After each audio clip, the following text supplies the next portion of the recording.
warahmatullahi wabarakatuh. Selamat pagi dan salam sejahtera bagi kita semua.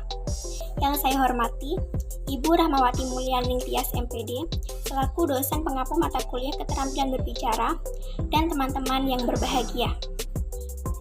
Marilah kita panjatkan puji syukur kehadirat Allah SWT, karena dengan rahmat dan hidayahnya, kita dapat berkumpul dalam keadaan sehat walafiat.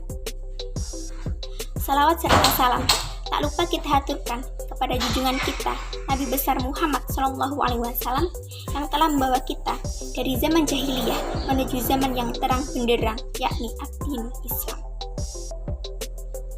Hadirin yang berbahagia, pada kesempatan kali ini izinkanlah saya menyampaikan sebuah pidato tentang pendidikan dalam era pandemi COVID-19. Pendidikan merupakan suatu proses untuk meningkatkan ilmu dan keterampilan. Pendidikan bukan hanya proses mentransfer ilmu dari pendidik kepada peserta didik, melainkan juga meningkatkan proses sumber daya manusia dan mencetak generasi penerus bangsa yang cerdas dan berkualitas.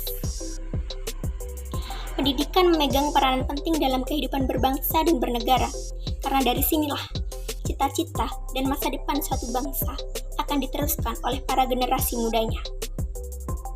Tujuan pendidikan adalah mencerdaskan kehidupan bangsa dan mengembangkan sumber daya manusia semaksimal mungkin. Kondisi pandemi COVID-19 ini sangat berdampak pada dunia pendidikan di Indonesia. Pandemi ini secara tidak langsung telah mengubah paradigma pendidikan dan menyebabkan pendidikan kehilangan relevansinya. Sistem pembelajaran yang semula berfokus pada akademik tradisional yang harus beralih pada pembelajaran online, seolah seluruh jenjang pendidikan harus bertransformasi, beradaptasi untuk melakukan pembelajaran dari rumah melalui media daring atau online. Hadirin yang saya hormati, bukanlah hal yang mudah untuk beradaptasi. Hampir setiap orang memulainya dengan kendala, sehingga akhirnya terbiasa. Begitu pula dengan pendidikan dalam era pandemi COVID-19 ini, yang mengharuskan kita untuk belajar dari rumah melalui media online. Para pengajar yang semulanya gagap teknologi harus menyesuaikan diri dengan beragam aplikasi pembelajaran online. Selain itu, orang tua juga dibuat sibuk tidak hanya mengurus urusan rumah tangga. Tanggung jawabnya juga bertambah dengan harus memfasilitasi anaknya agar tetap bisa melakukan pembelajaran daring. Adaptasi ini harus tetap dilakukan untuk tetap memberikan hak pendidikan. Selama ini, pembelajaran online hanya sebagai konsep,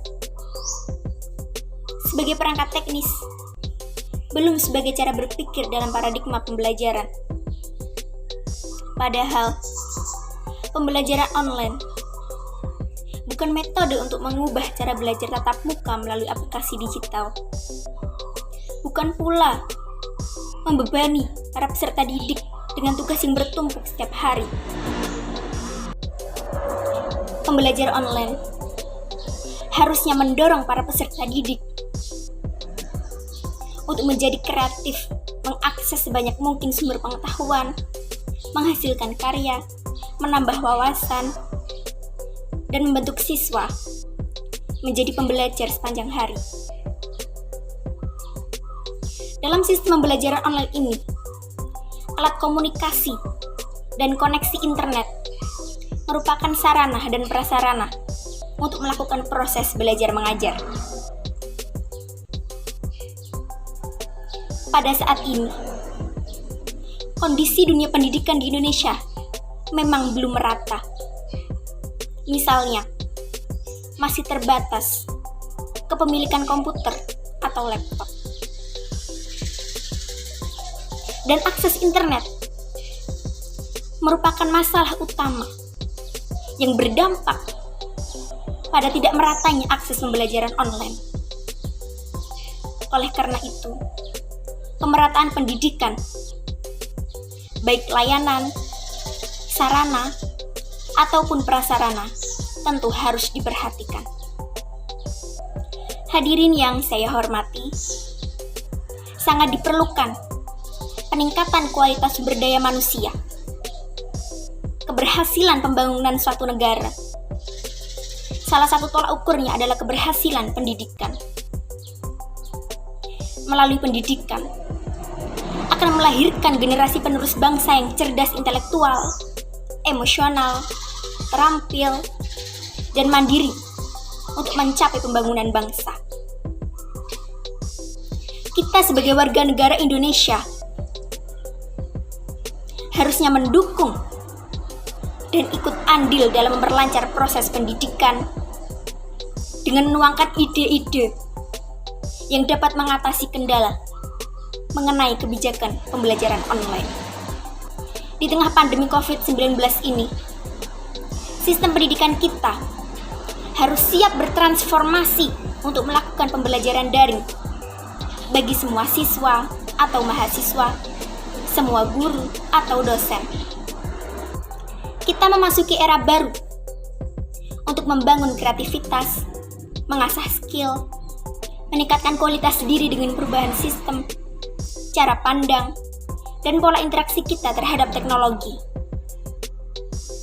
Harapannya pasca pandemi ini, kita lebih berempati, lebih peduli terhadap lingkungan, kesehatan, dan lebih berinovatif pada dunia pendidikan.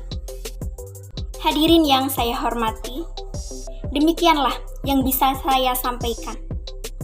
Apabila ada kata-kata yang kurang berkenan atau tutur kata yang salah, saya mohon maaf. Kalau ada sumur di ladang, bolehlah kita menumpang mandi. Kalau ada umur yang panjang, bolehlah kita berjumpa lagi. Sekian dan terima kasih atas perhatiannya. Wassalamualaikum warahmatullahi wabarakatuh. Hidup mahasiswa.